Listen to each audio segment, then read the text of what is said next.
Alongside Toronto Blue Jays reporter Keegan Matheson of MLB.com. Keegan, it was a game that lasted 18 innings.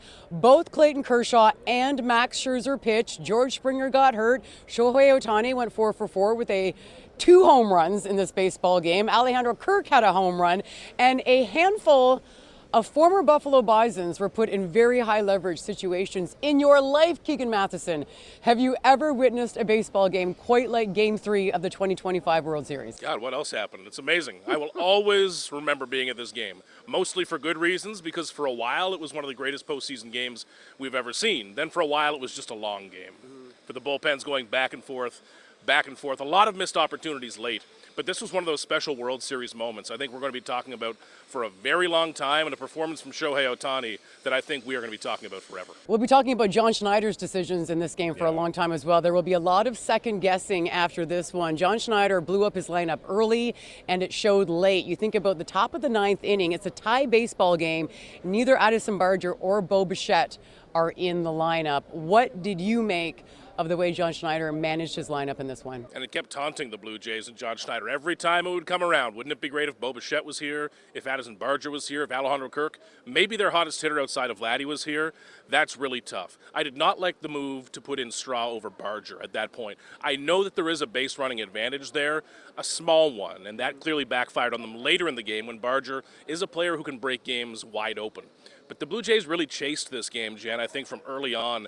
And by the end, it was like one of those late spring training lineups where I'm driving a couple hours to Bradenton. There's a few veterans in the lineup, a few stars, some backups.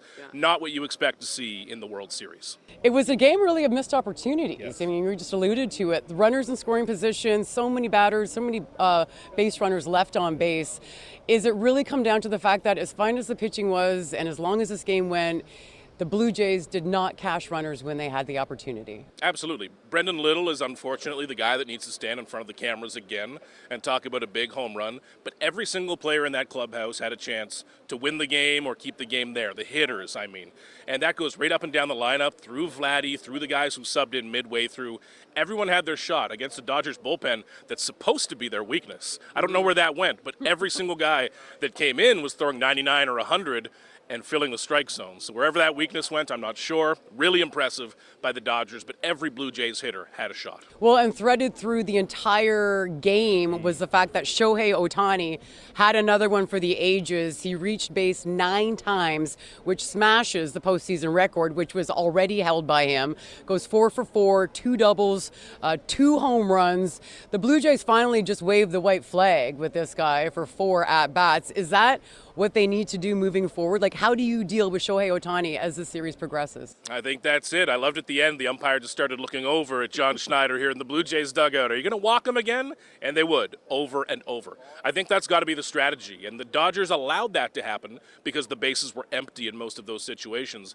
But there will be times where you need to pitch to Shohei Ohtani. That will probably look like it did with Brendan Little, where they pitched around him. And when we spoke to Little, he said that earlier in the game, when Ohtani went to the opposite field, that made them shift their thinking. You don't see that from Ohtani. So he has a new trick every single night. This is an all-time performance, just incredible to witness. Well, a little later today will be Game 4 here at Dodger Stadium. Shane Bieber will get the ball for the Toronto Blue Jays.